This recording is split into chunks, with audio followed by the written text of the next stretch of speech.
ముందుగా ఈ round table సమావేశంలో పాల్గొన్నటువంటి పెద్దలందరికీ, సోదరులకు, పత్రికా మిత్రులందరికీ పేరు పేరు నమస్కారాలు. మరి ఈ సభాధ్యక్షులు ఎర్రో శ్రీనివాస్ గారికి పెద్దలందరి దృష్టికి తీసుకొచ్చేది ఏంటంటే,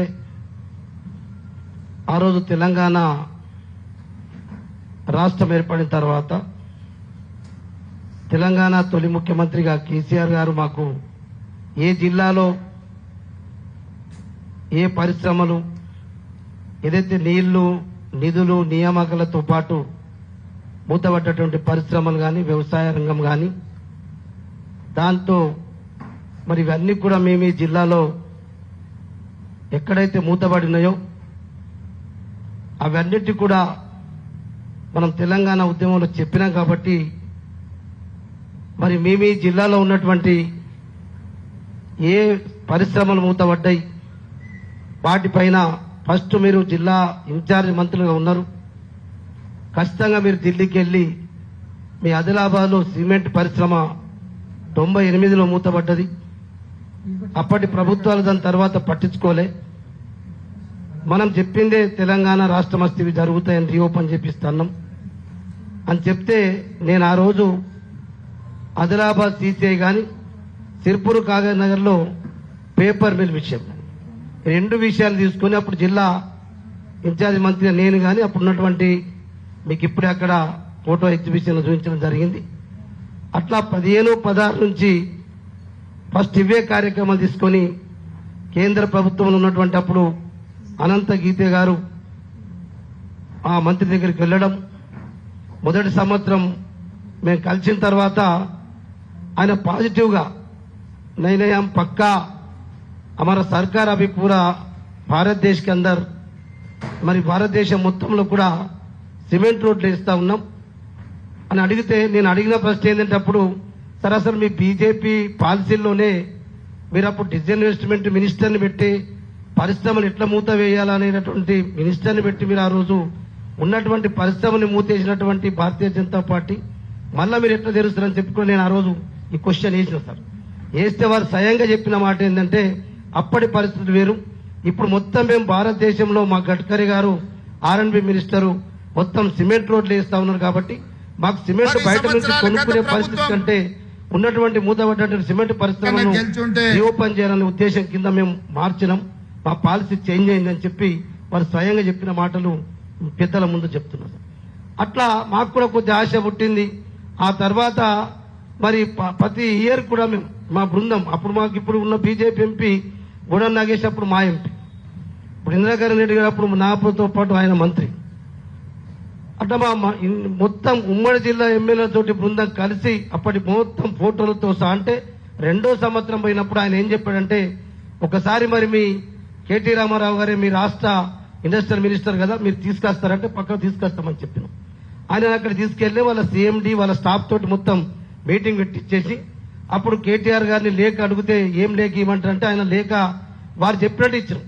ఎందుకంటే ఒకవేళ మీరు ఆదిలాబాద్లో సిమెంట్ పరిశ్రమను రీఓపెన్ చేస్తామంటే తప్పకుండా ఇప్పుడు TS ఐపాస్ కింద మా ప్రభుత్వం కొత్త ఇండస్ట్రియల్ పాలసీ తీసుకొచ్చినాం.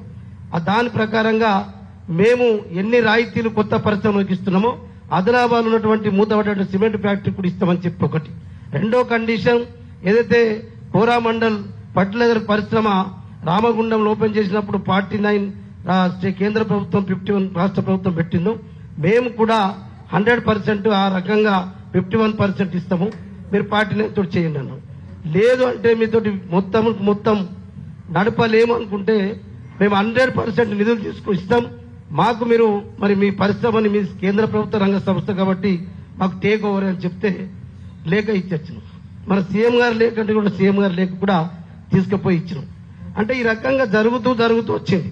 ఆ లోపే అప్పటికి 17 అయిపోయింది. 18లో అదే ప్రకారంగా మేము పేపర్ మిల్ గురించి కూడా, అది ప్రైవేట్ యాజమాన్యం కాబట్టి కలకత్తా వెళ్ళాం, బాంబే వెళ్ళిన తర్వాత అక్కడ ఆ ప్రైవేట్ యాజమాన్యంతో బకాయిలన్నీ ఒప్పుకొని రాష్ట్ర ప్రభుత్వంతో కట్టించి అది 2018లో సిర్పూర్ కాగజ్ పేపర్ మిల్ కూడా స్టార్ట్ చేసిన విషయం కూడా మీ అందరికి తెలుసు. ఇక లాస్ట్కి ఎన్నికలు వచ్చినాయి. ఇక 2018లో మీరు చూసిండ్రు.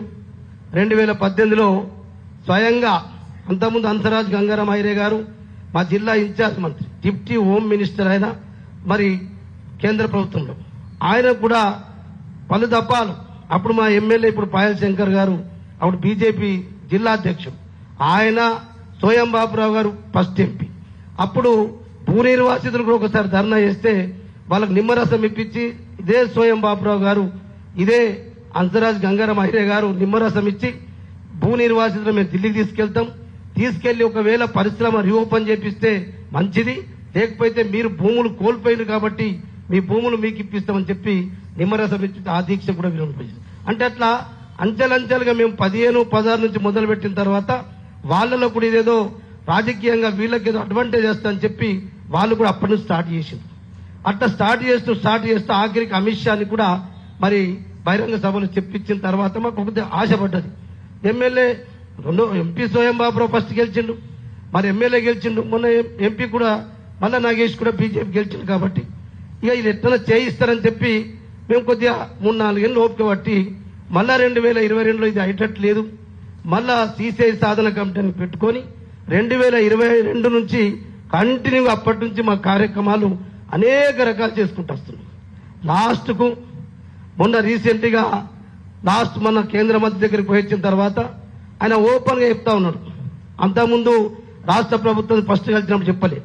రాష్ట్ర ప్రభుత్వం శ్రీధర్ బాబు గారికి చెప్పినాం, ముఖ్యమంత్రి గారికి చెప్పినాం, 250 కోట్ల రూపాయలు రాష్ట్ర ప్రభుత్వం ఇచ్చి రాయితీలు ఏ పరిశ్రమకి ఇస్తారో వాళ్ళు ఇచ్చేస్తే మన 2030 కూడా మైనింగ్ లీజ్ అయిపోతుంది, దాని విషయంలో కూడా వాళ్ళతో మాట్లాడదామంటే ఇప్పటి వరకు వస్తలేరు.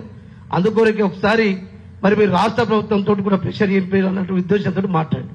అప్పుడే కేటీ రామారావు గారు అన్నారు, మీరు విశాఖ స్టీల్ ప్లాంట్ మీరు 21,000 కోట్లతోటి మీరు రీఓపెన్ చేసిండు, అక్కడ రాష్ట్ర ప్రభుత్వం నయా పైసా పెట్టలే, సిర్ఫ్ 250 కోట్లు రాష్ట్రం పెట్టకుంటే ఏమవుతుంది, మీరు ఎన్ఎండిసి ద్వారా ఇప్పుడు కిషన్ రెడ్డి గారే దానికి చైర్మన్ కాబట్టి ఎన్ఎండిసి నుంచి పెట్టి కేంద్ర ప్రభుత్వం పెట్టి ఇద్దరు కల్పించి మాట్లాడిస్తే కూడా అవసరం ఉన్నది, తప్పకుండా చేయాలని చెప్పి మేము ప్రెషర్ చేసిన తర్వాత ఇక మేము వచ్చిన తర్వాత ఏదో వరుసగా కంటిన్యూ చేయాలని చెప్పి ఇప్పుడు మేము ఇలా 13వ రోజు రిలే నిరాహార దీక్ష నడుస్తున్నాయి. ఇక మరి ఇది ఇప్పుడే శ్రీనివాస్ గారు చెప్పినట్టు జిల్లా స్థాయిలో నడుస్తుంది, రాష్ట్ర స్థాయిలో కూడా మీ అందరితో కలిసి ఇది వాస్తవమైన పరిస్థితి, ఇది జరుగుతుంది. ఇక్కడ రాజకీయం కూడా లబ్ధి పొందే ఉద్దేశం లేదు. పలు దఫాలు సాధన కమిటీ ఎమ్మెల్యే దగ్గరికి వెళ్ళిండ్రు, ఎంపీ దగ్గరికి వెళ్తున్నారు, వాళ్ళు ప్రిస్టేజ్ గా ఫీల్ అవుతున్నారు. అది కాదు, మేము ప్రైవేట్ పరిశ్రమలు తెస్తున్నామని చెప్పి మొన్ననే మే 6 తారీఖు నాడు 2 ప్రైవేట్ సిమెంట్ పరిశ్రమలకు వాళ్ళు జియాలజిస్ట్ డిపార్ట్మెంట్ కు 3 బ్లాకులు పెట్టి 3 బ్లాకులకు ఆఫీసర్లు నిర్ణయించి ఇప్పుడు సర్వేలు జరుగుతూ ఉన్నాయి ప్రైవేట్ సిమెంట్ ఫ్యాక్టరీలకు. ఇది జరుగుతుందని చెప్పి దీని డైవర్షన్ కొరకు ప్రైవేట్ సిమెంట్ పరిశ్రమ 3 బ్లాక్, ఒకటి పిప్పల్గావ్, లక్ష్మీపూర్, తాంసీ, ఈ 3 బ్లాకులకు జియాలజిస్ట్ డిపార్ట్మెంట్ నుంచి గవర్నమెంట్ ఆఫ్ ఇండియా నుంచి ఆర్డర్ ఇప్పించి అక్కడ సర్వే జరుగుతుంది. ఆల్రెడీ గతంలో మేము సిమెంట్ రేణుక సిమెంట్ పరిశ్రమ కూడా ప్రైవేట్ తీసుకొచ్చినాం, అప్పుడు వీళ్ళే కేంద్రంలో ఉండి అనుమతులు రాకుంటే అది కూడా ఆపేసినప్పుడు. అంటే ఇలా ఆదిలాబాద్ లో చాలా వనరులు ఉన్నాయి, 100 సంవత్సరాలు సరిపెట్టేటువంటి మరి రా మెటీరియల్ ఉన్నప్పటికీ కూడా నిజంగా ఇప్పుడు ఎమ్మెల్యే ఎంపీకి ఎందుకో గానీ మాకున్న సమాచారం అది వాస్తవమా కాదా, ఇది ప్రైవేట్ కప్ప చెప్పాలా. ఒకవేళ ఇప్పుడు ప్రైవేట్ లో సర్వే జరిగేటటువంటి దగ్గర మరి ముడి సరుకు లేకపోతే దీని నుంచి ట్రాన్స్పోర్టేషన్ చేపించైనా వాళ్ళకు అప్పచెప్పాలనే ఉద్దేశంతో ఉన్నారు. ఇది రియల్ ఎస్టేట్ చేస్తారా, లేకపోతే ఎయిర్పోర్ట్ వస్తుంది, ఎయిర్పోర్ట్ కు దగ్గర ఉంది అనుకుని ఎయిర్పోర్ట్ కి భూమి ఇప్పాలని ఉందా కానీ వీళ్ళ లోకల్ లీడర్లు మాత్రం అర్థమైతే లేదు. ఎమ్మెల్యే ఎంపీకి పలు దఫాలు కలిస్తే నేను మిమ్మల్ని తీసుకపోతే నా విస్టేజ్ ఏముంటది, మిమ్మల్ని తీసుకపోతే ఏదో నేను అన్ఫిట్ ఎంపీ అవుతా కదా, మరి మీరు చేయండి సార్, లేకపోతే మీ నాయకత్వమే. జోగు రామన్న ఇందులో ఏం పాత్ర లేదు, జోగు రామన్న కింద ఏమి కూడా పదవి లేదు, మరి నాకు గౌరవ అధ్యక్షుడు అని చెప్పి ఎమ్మెల్యే అడుగుతాడు. దీంట్లో గౌరవ అధ్యక్షుడు ఇస్తే నేను డీల్ చేస్తాను, దీంట్లో గౌరవ అధ్యక్షుడు ఉండదు. మీ పార్టీకి కూడా మేము వచ్చి పలు దఫాలు రిప్రజెంటేషన్ ఇచ్చినాం, దీంట్లో అన్ని పార్టీల మెంబర్లు ఉన్నట్టు మీ పార్టీ కూడా మెంబర్లు పెట్టమని చెప్పి అడుగుతున్నాం. ఎట్లా చేసినా దాన్ని ఎమ్మెల్యే ఎంపీ ఏదో మిస్గైడ్ చేయడంతో లాస్ట్ చివరికి మీరు చూసిండ్రు వాళ్ళ ఎంపీ బృందం కూడా మళ్ళీ పోయిండ్రు. అలా బిహెచ్ఏలు ఇంకా తాండూరు ఆదిలాబాద్ 3-4 కలిపి వాళ్ళ ఎంపీ బృందం మరి ఆదిలాబాద్ సిమెంట్ పరిశ్రమను కూడా రీఓపెన్ చేయని చెప్పి వాళ్ళే అడుగుతున్నారు. దయచేసి ఇది ఒరిజినల్ అప్పటి నుంచి ఇప్పటి వరకు ఎలాంటి రాజకీయ తావు లేకుండా మొత్తం సీసీ సాధన కమిటీ ద్వారా జరుగుతుంది. ఆ ఉద్దేశం మీకు అందరికి తెలవాలని చెప్పి ఎలా అన్న శ్రీనివాసరావుతో మాట్లాడి మరి మీరే టేకప్ చేస్తే బాగుంటుంది. అన్ని పార్టీల నాయకులు వస్తారు, ప్రొఫెసర్స్ వస్తారు, పెద్ద మనుషులు వస్తారు. ఇక మా సార్కి అయితే అందరికీ తెలుసు. మీకు ఈ ఆదిలాబాద్ విషయం తెలియదు కాదు. నిజంగా కూడా అది ఆదిలాబాద్ సిమెంట్ పరిశ్రమ వస్తే దాదాపు ఒక 6,000 కుటుంబాలకు డైరెక్ట్ ఇండైరెక్ట్ లాభం జరుగుతుందని చెప్పి ఇది మీ దృష్టి తీసుకొద్దామని చెప్పి ఈ అవకాశం ఇచ్చిన మీ అందరికీ మరొకసారి ధన్యవాదాలు తెలియజేస్తున్నాను.